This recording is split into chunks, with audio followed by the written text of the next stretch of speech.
الحمد لله نحمده ونستعينه ونستغفره ونعوذ بالله من شرور أنفسنا ومن سيئات أعمالنا من يهده الله فلا مضل له ومن يضلل فلا هادي له وأشهد أن لا إله إلا الله وحده لا شريك له وأشهد أن محمدا عبده ورسوله أما بعد فإن خير الحديث كتاب الله وخير الهدي هدي محمد صلى الله عليه وسلم وشر الأمور محدثاتها وكل محدثة بدعة وكل بدعة ضلالة وكل ضلالة في النار. فأعوذ بالله السميع العليم من الشيطان الرجيم من همزه ونفخه ونفثه. بسم الله الرحمن الرحيم. وإذ تأذن ربكم لئن شكرتم لأزيدنكم ولئن كفرتم إن عذابي لشديد. ہر قسم کی حمد و ثنا اللہ رب العالمین کے لیے ہے. صلاۃ و سلام امام الانبیاء جناب محمد رسول اللہ صلی اللہ تعالی علیہ وآلہ وصحبہ وسلم کی ذات گرامی کے لیے. اس مختصر حمد و ثنا اور صلاۃ و سلام کے بعد اللہ تبارک و تعالی نے ہم انسانوں پر بہت سے انعامات کیے ہیں، بہت سے احسانات کیے ہیں. اس قدر بے انتہا اس کے انعام ہیں اور احسان ہیں. انسان اگر ساری زندگی بھی ان کو گننا چاہے، شمار کرنا چاہے تو گن ہی نہیں سکتا ہے.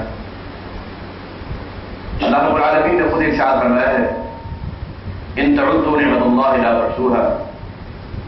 اگر تم اللہ تعالیٰ کی نعمتوں کو گننا چاہو، شمار کرنا چاہو تو تم گن ہی نہیں سکتے. کس قدر عظیم نعمتیں اس نے ہمیں عطا کی ہیں.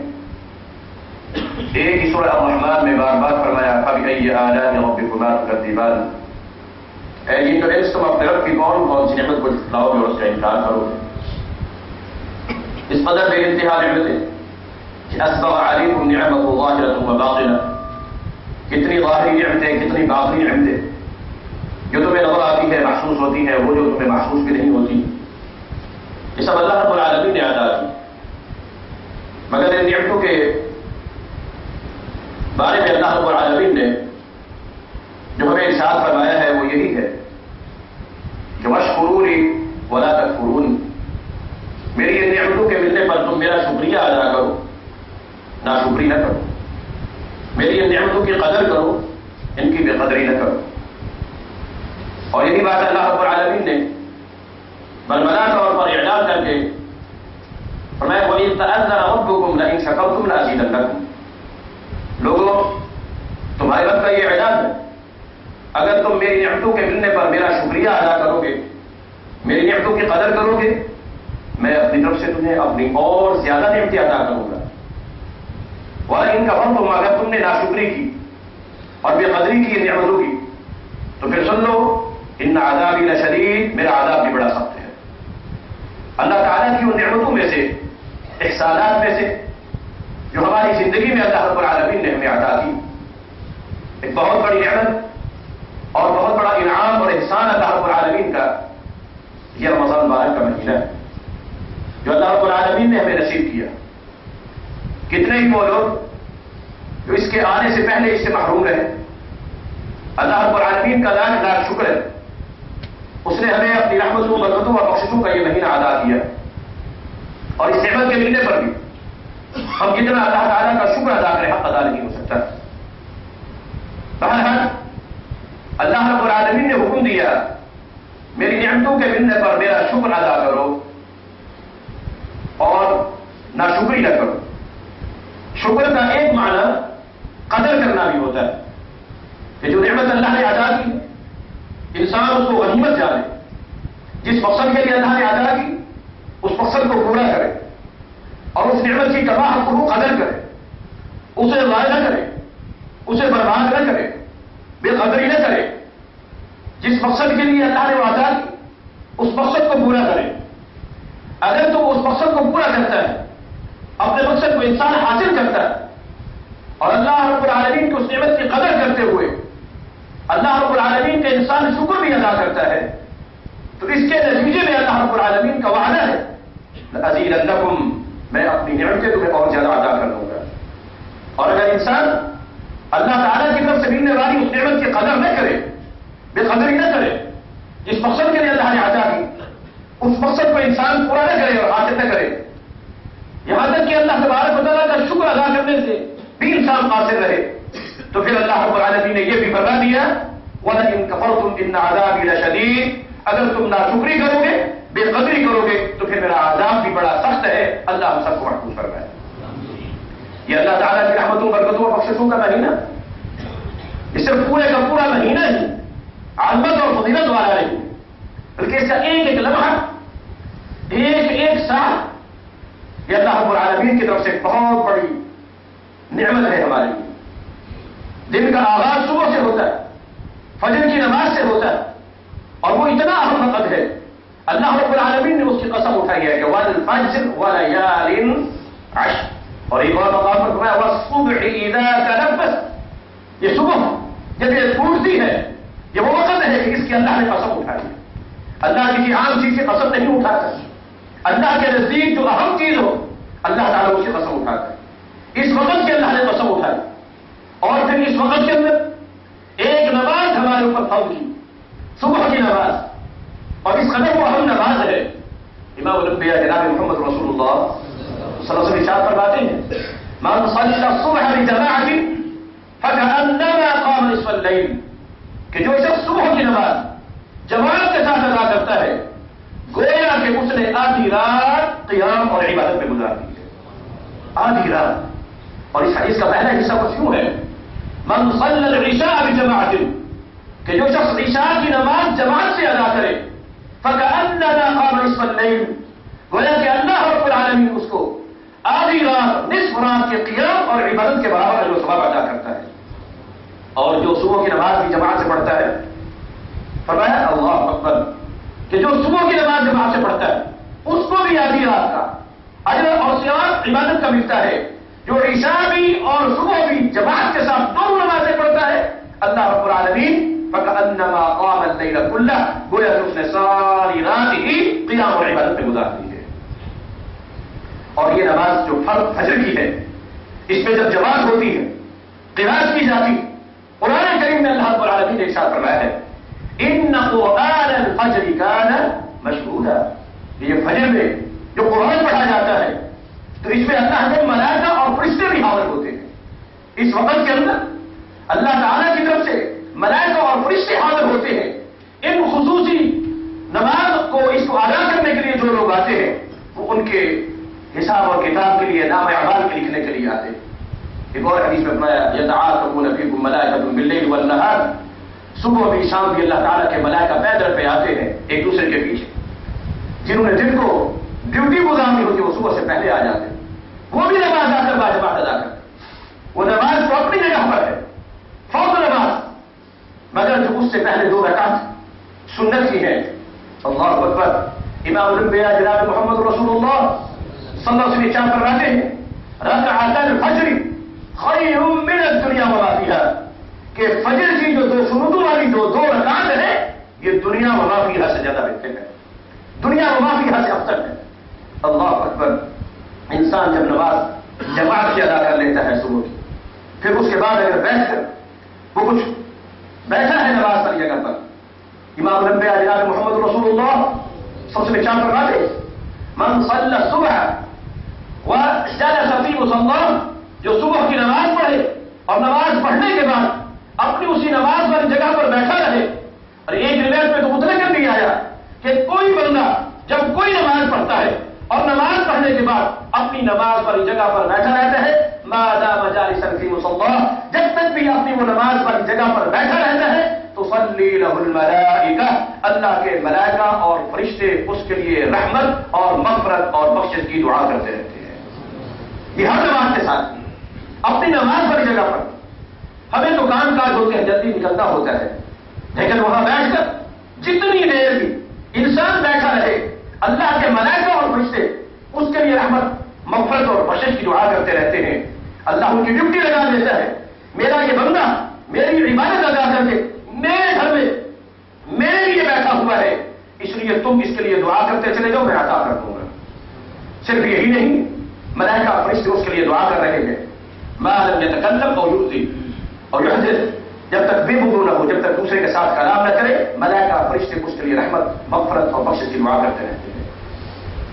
اور اگر انسان اس وقت کو غنیمت جانتے ہوئے خود بھی کچھ کرتا ہے، نماز کے بعد کے اذکار ہیں مسنون جو نبی اکرم صلی اللہ علیہ وسلم سے ثابت، زیادہ لمبے چوڑے نہیں، یہ 33 دفعہ سبحان اللہ، 33 دفعہ الحمدللہ، 34 دفعہ اللہ اکبر، یہ اللہ اکبر بھی 33 دفعہ، اور 100 پورا کرنے کے لیے لا الہ الا اللہ وحدہ لا شریک لہ لہ الملک وله الحمد، یہ پڑھتا ہے۔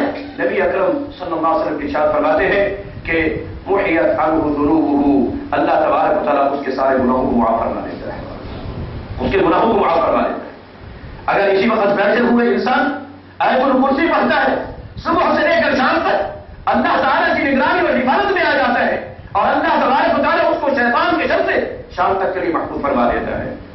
اور بھی مسنون صبح اور شام کے جو اذکار ہیں ان میں بہت ہی عظمت والے، بہت ہی فضیلت والے اللہ اکبر، اور یہی امام الانبیاء جناب محمد رسول اللہ صلی اللہ علیہ وسلم فرماتے ہیں من استغفر، کہ جو شخص استغفار کرتا ہے 100 مرۃ 100 دفعہ استغفر اللہ استغفر اللہ، فرمایا کہ اس کے گناہوں کو معاف کر دیا جاتا ہے، وَإِن كَانَ مِثْلُ زَبَدِ الْبَحْرِ، اگرچہ وہ سمندر کی چھال کے برابر ہی کیوں۔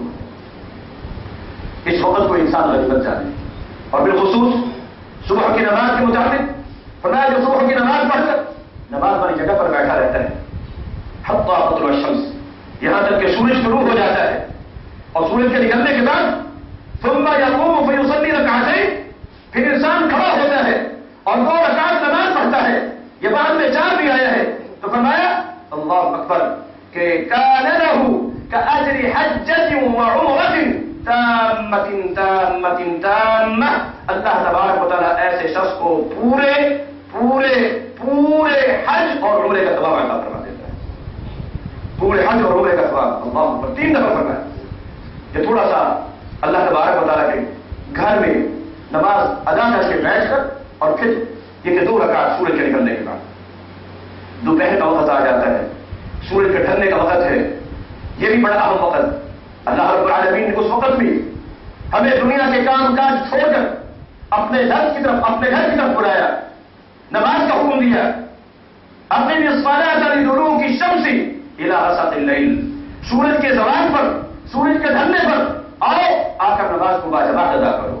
ظہر کی نماز اللہ اکبر، اس کا اپنا ایک مقام ہے، اپنی ایک اہمیت ہے، اور پھر اس کے بعد عصر کا وقت آ جاتا ہے، وہ اہم وقت جس وقت کی اللہ نے قسم اٹھائی کہ والعصر ان الانسان لفی خسر، اور اس وقت کے اندر بھی ہمارے اوپر ایک نماز فرض کی، عصر کی نماز۔ اللہ رب العالمین نے قرآن کریم میں ارشاد فرمایا حافظوا علی الصلوات والصلاۃ الوسطی، عمومی طور پر اگرچہ اقوال مختلف بھی ہیں، مگر نبی اکرم صلی اللہ علیہ وسلم سے مرفوعاً بھی یہ ثابت ہے کہ الصلاۃ الوسطی ہی صلاۃ العصر، کہ یہ الصلاۃ الوسطی جو خصوصی طور پر اللہ رب العالمین نے حکم دیا کہ نمازوں کی محافظت کرو، نمازوں کی پابندی کرو، بالخصوص درمیان والی نماز، یہ اس سے مراد نماز عصر ہے۔ اس قدر اہم نماز امام الانبیاء جناب محمد رسول اللہ صلی اللہ علیہ وسلم ارشاد فرماتے ہیں کہ من فاتته صلاۃ العصر فكأنما قتل اهله وماله، کہ اس آدمی کی عصر کی نماز چھوٹ جائے، عصر کی نماز رہ جائے، وہ عصر کی نماز نہ پڑھ سکے، گویا کہ اس کا گھر بار بیوی بچے مال جائیداد ہر چیز تباہ و برباد ہو گئی۔ نبی اکرم صلی اللہ علیہ وسلم رحمت للعالمین تھے، امت کے لیے بڑے مہربان اور شفیق تھے۔ نبی اکرم صلی اللہ علیہ وسلم نہ لعنت کرتے تھے نہ فحش گو تھے، کسی کے لیے یوں ہی بد دعا نہیں کیا کرتے تھے، لیکن جب ایک مرتبہ غزوے میں جنگ میں عصر کی نماز لیٹ ہو گئی، یہاں تک کہ سورج غروب ہونے کے قریب ہو گیا، تو امام الانبیاء جناب محمد رسول اللہ صلی اللہ علیہ وسلم نے ان کافروں کے لیے بد دعا کی، مَلَأَ اللَّهُ بُيُوتَهُمْ وَقُبُورَهُمْ نَارًا، کہ اللہ ان کے گھروں کو اور ان کی قبروں کو آگ سے بھر دے کہ آج انہوں نے ہمیں اس نماز وسطیٰ سے، نماز عصر سے انہوں نے ہمیں غافل کر دیا ہے، یہ ان کی وجہ سے یہ رہی ہے۔ میرے بھائیوں، یہ عصر کے بعد پھر افطاری کے قریب کا وقت آ جاتا ہے، ہمیں کھانے پینے اور افطاری کے ساز و سامان کا فکر ہوتا ہے، اور کیا کھائیں گے، کیا پئیں گے، کیا کریں گے، کیا نہیں کریں گے۔ کہیں اگر اجتماعی پروگرام بھی ہو، وہاں شور شرابہ اور چھینا جھپٹی، یہ مجھے دو، یہ مجھے دو، یہ اس انداز کے معاملات، اللہ اکبر۔ امام الانبیاء جناب محمد رسول اللہ صلی اللہ علیہ وسلم فرماتے ہیں یہ وہ وقت ہے، ایسا اہم اور عظیم اور قیمتی وقت، فرمایا کہ ثلاث الناس دعوتهن، تین آدمی ہیں، تین لوگ ہیں، تین انسان، اللہ ان کی دعا کو رد نہیں کرتا ہے، اللہ ان کی دعا کو خالی نہیں لوٹاتا ہے۔ کیا معنی؟ اللہ رب العالمین ان کی دعا کو لازمی طور پر ضروری قبول کرتا ہے، اور اس میں سے ایک کون ہے کہ الصائم اذا افطر، کہ روزے دار جب روزہ افطار کرنے لگتا ہے، افطاری کے وقت جو اللہ تعالیٰ سے دعا مانگتا ہے، اللہ رب العالمین اس دعا کو قبول کرتے ہیں، وہ دعا رد نہیں ہوتی ہے، وہ خالی نہیں جاتی ہے۔ اتنا قیمتی وقت جو دعا کی قبولیت کا ہوتا ہے، ہم اس کو یوں ہی ضائع اور برباد کر دیتے ہیں۔ اور اللہ اکبر، پھر افطار ہے، افطار کے ساتھ اللہ تعالیٰ کا یہاں پر شکرانہ بھی ہے کہ اللہ نے موقع دیا ایک فریضے کو ادا کرنے کا، یہ روزے کا فریضہ ادا کیا، اور پھر اس کے بعد کیا ہے؟ نماز مغرب ہے، اللہ اکبر، نماز مغرب ہے، تو اس کے بعد پھر عشاء ہے، عشاء کے ساتھ پھر رات کا قیام ہے۔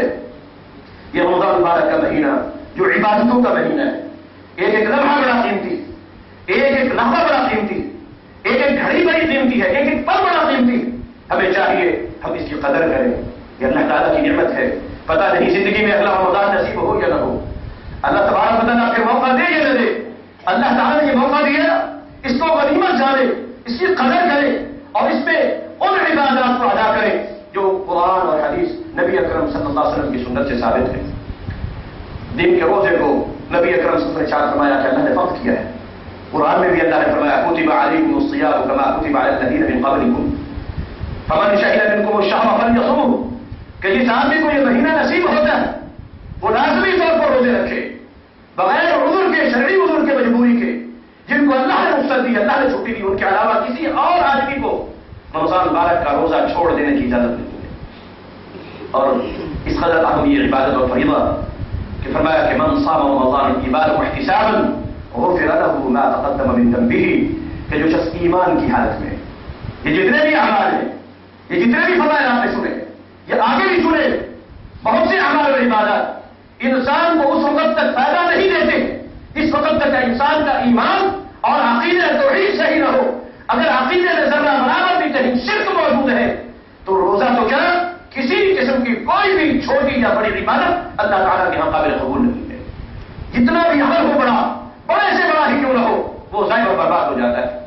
اس لیے پہلی بات یہی ہے کہ روزہ ہو تو ایمان کے ساتھ ہو، اللہ پر یقین کے ساتھ ہو، رسول اللہ پر یقین کے ساتھ ہو، ایمان کی جو حالت اور کیفیت اللہ نے بیان کی، رسول اللہ نے بتلائی اور اللہ کو مطلوب ہے، اس معیار کے مطابق اگر ایمان ہے اور اس ایمان کی حالت میں اللہ رب العالمین سے ہی اجر اور ثواب کی امید رکھتے ہوئے انسان جب اس ایمان کی حالت میں روزہ رکھتا ہے تو نبی اکرم صلی اللہ علیہ وسلم ارشاد فرماتے ہیں کہ غفر له ما تقدم من ذنبه، کہ اس کی زندگی کے پہلے جتنے بھی گناہ ہوں وہ سارے کے سارے معاف کر دیے جاتے ہیں۔ اور یہ روزہ اللہ اکبر، جیسے دنیا کی زندگی کے اندر انسان روزے کی حالت میں ہو اپنے آپ کو گناہوں سے بچاتا ہے، اور بچانا بھی چاہیے، روکنا چاہیے اپنے آپ کو ہر غلط کام اور خلاف شریعت۔ روزہ رکھ کر انسان جھوٹ بھی بولے، انسان گالیاں بھی دے، انسان غیبتیں بھی کرے، اور انسان برائی اور بے حیائی کی باتیں بھی کرے، اللہ اکبر، اور دن کو فلمیں بھی دیکھے، گانے بھی سنے کہ ٹائم اچھا پاس ہو جائے گا، بڑا لمبا روزہ ہے، اللہ اکبر۔ میرے بھائیوں، نہیں، روزہ صرف منہ کا روزہ نہیں ہے، روزہ صرف ہاتھ کا روزہ نہیں ہے، روزہ صرف میدے کا روزہ نہیں ہے۔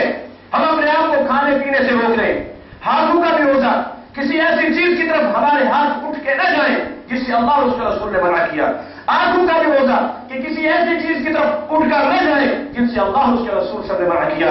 ہمارے کانوں کا بھی روزہ کہ کوئی ایسی چیز ہمارے کانوں تک نہ پہنچے، ہم اپنے کانوں سے نہ سنیں کہ جس سے اللہ اس کے رسول صلی اللہ علیہ وسلم نے روکا ہے. اور ہمارے ذہن اور دل و دماغ بھی کسی ایسی چیز کی طرف مائل ہو کر نہ جائے جن سے اللہ اس کے رسول صلی اللہ علیہ وسلم نے روکا ہے. ہمارے قدم بھی کسی ایسی چیز کی طرف اٹھ کر نہ جائے جس سے اللہ اور اس کے رسول صلی اللہ علیہ وسلم نے منع کیا ہے. تو روزہ ہو تو یہ پورے کے پورے جسم کا روزہ ہو، ایک ایک عضو کا روزہ ہو. یہ انسان اللہ پر اپنے آپ کو پورے طور پر اللہ رب العالمین کی اس بندگی کے اندر داخل اور شامل کر دے. رسول اللہ صلی اللہ علیہ وسلم نے ارشاد فرمایا من لم يدع قول الزور والعمل به فليس لله حاجة ان يدع طعامه وشرابه وشهوته کہ جو شخص کھانا پینا تو چھوڑ دیتا ہے، اپنی چاہت اور خواہشوں سے اپنے آپ کو روک لیتا ہے، لیکن بری بات بے حیائی کے کام اور غلط ناجائز حرام کام وہ نہیں چھوڑتا ہے، اللہ تعالیٰ کو اس شخص کے بھوکے اور پیاسے رہنے کی کوئی ضرورت نہیں ہے.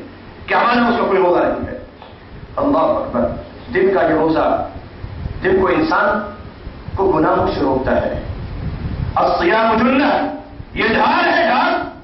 انسان روزہ رکھ کر اپنے آپ کو گناہوں سے بچاتا ہے اور پھر اس کے نتیجے میں قیامت کے دن یہی روزہ ڈھال بن جائے گا کہ اس آدمی کو اللہ رب العالمین روزے دار کو جہنم کے عذاب سے بچا لے گا. یہ روزہ ڈھال بن جائے گا قیامت کے دن کے عذاب سے، جہنم کے عذاب سے انسان کو بچانے کا ایک ذریعہ اس کا بن جائے گا.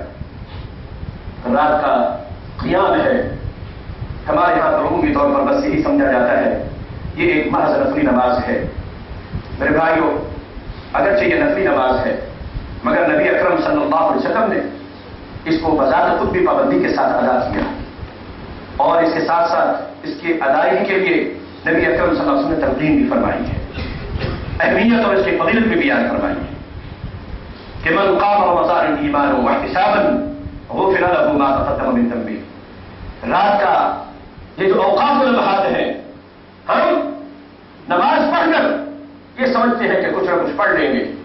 نہیں، امام الانبیاء جناب محمد رسول اللہ صلی اللہ علیہ وسلم زندگی بھر رمضان میں کبھی بھی تراویح چھوڑی نہیں ہے، پابندی کے ساتھ ادا کی ہے. کبھی جماعت سے صرف 3 راتیں ثابت، مگر عمومی طور پر جماعت نہیں بھی تھی تو نبی اکرم صلی اللہ علیہ وسلم نے رات کا قیام رمضان میں بھی یا رمضان کے علاوہ بھی کبھی نہیں چھوڑا ہے. اللہ رب العالمین نے یہ میرے بھائیوں یہ راتیں قرآن کریم میں بیان کیا. عباد الرحمن جو میں اللہ رب العالمین کے بندے ہیں ان کی راتیں کیسے بسر ہوتی ہیں، جو اہل ایمان ہیں ان کی راتیں کیسے بسر ہوتی ہیں. قرآن کریم میں اللہ نے فرمایا تتجافى جنوبهم عن المضاجع، ان کے پہلو، ان کے بدن، ان کے جسم یہ بستروں سے الگ رہتے ہیں، بستروں میں سوتے نہیں ہیں، جاگتے رہتے ہیں. كانوا قليلا من الليل ما يهجعون، بڑا تھوڑا سوتے ہیں راتوں کو، زیادہ جاگتے ہیں. جاگ کر کیا کرتے ہیں؟ دوستوں کے ساتھ گپ شپ اور بیٹھے ہوئے محفلیں لگی ہوئی ہیں، ڈیش کیبل ٹی وی ویسیآر فلمیں اور سیڑھیاں چل رہی ہیں، بری اور بے حیائی بڑی مشتمل. اللہ اکبر. مگر ان کی رات کیسے بسر ہوتی ہے؟ تتجافى جنوبهم عن المضاجع يدعون ربهم خوفا وطمعا. رات کو اٹھ کر اللہ تبارک و تعالیٰ سے دعائیں کرتے اور ان کی یبیتون لربهم سجدا وقیاما، رب کے دربار میں سجدے کرتے ہوئے یا قیام کرتے ہوئے ان کی راتیں بسر ہوتی ہیں. یوں ہی نہیں بسر ہوتی ہیں. اللہ اکبر. کہ کیسے بسر ہوتی ہیں؟ تراهم ركعا سجدا يبتغون فضلا من الله ورضوانا سیماهم فی وجوہهم من اثر السجود. قیام بھی لمبے اور سجدے بھی اتنے لمبے. اللہ اکبر. یہ میرے بھائیوں اللہ رب العالمین نے اپنے ان محبوب اور پیارے پسندیدہ اہل ایمان بندوں کی یہ صفت بیان کی ہے. دعا کریں اللہ ہمیں بھی ان میں شامل فرما دے. یہ رات گزرتی ہے، جب آدھی رات کا وقت ہوتا ہے نبی اکرم صلی اللہ علیہ وسلم ارشاد فرماتے ہیں حین انتصف اللیل من رمضان، جب رمضان مبارک کی آدھی رات ہوتی ہے، آدھی رات کے وقت ينزل اللہ تبارک و تعالی الى سماء الدنیا، اللہ تبارک و تعالی آسمان دنیا پہ آ جاتا ہے اور جیسے اس کی شان کو لائق ہے وہ آتا ہے. ذاتی طور پر وہ عرش پہ ہے مگر نزول کر کے یہاں رات آتا ہے اور آ کر خود اعلان کرتا ہے هل من مستغفر، ہے کوئی جس نے اپنے گناہ معاف کروانے ہو، هل من مصدق، ہے کوئی شے اس کو رونے کی ضرورت ہو، یا باغی الخير اقبل،